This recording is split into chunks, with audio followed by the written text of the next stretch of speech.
covered Israel's legal rights in the West Bank, we're now going to focus on the peace process. Many suggest that Israel's presence in the West Bank, what some people call the occupation, is the cause of Palestinian hostility towards Israel, and the reason there is no peace.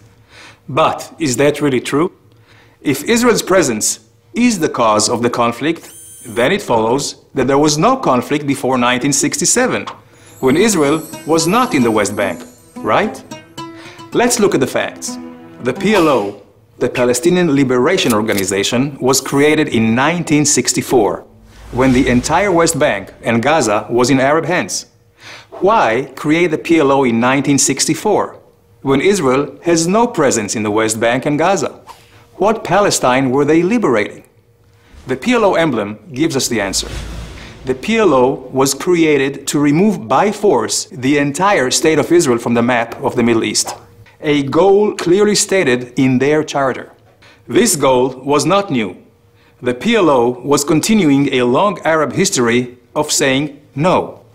No to the national self-determination of the Jewish people.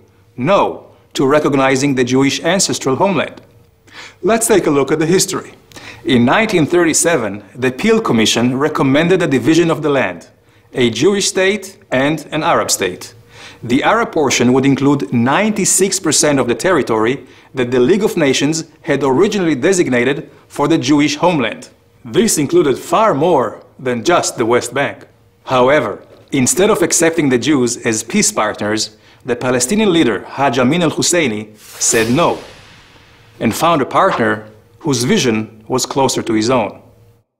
In 1947, the United Nations recommended the partition plan, which again offered the Arabs far more than just the West Bank. The Jews said yes. The Arab leaders again said no, and launched a war of extermination.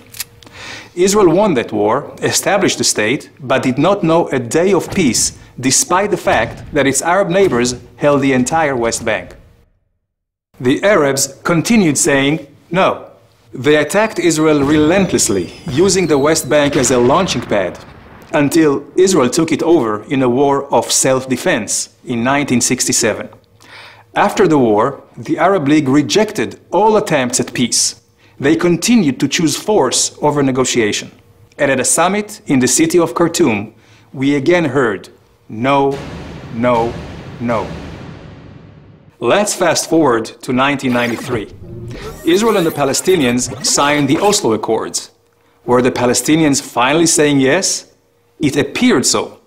Israel said yes and gave territorial control to a Palestinian government it helped establish. But despite signing agreements, the Palestinian actions said no. During the next 5 years, Israel saw a significant increase in terrorist attacks, which killed hundreds of Israelis. In 1996, Yasser Arafat, the Palestinian leader, declares, "We plan to eliminate the State of Israel and establish a purely Palestinian state." But Israel did not give up saying yes. In 2000, Israel's Prime Minister Barak offers the Palestinians 93% of the West Bank. Again, the answer is no, together with increased terror.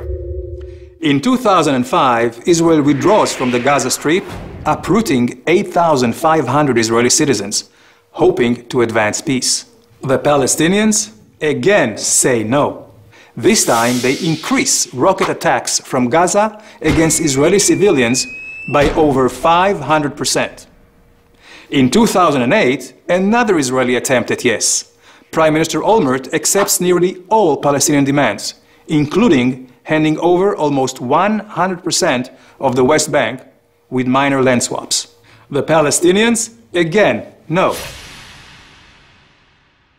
So what can we conclude? 1. The conflict was not caused by Israeli presence in the West Bank. The real cause of the conflict, until today, is the long-held Arab history of saying no. No to peace, no to the existence of Israel. Because no is consistent with Palestinian policy, education, and media. Political and religious leaders continuously promote Israel's destruction. 2. Israel has said yes for decades and has proven that by signing peace with Jordan and Egypt. So, where do we go from here? How do we achieve peace?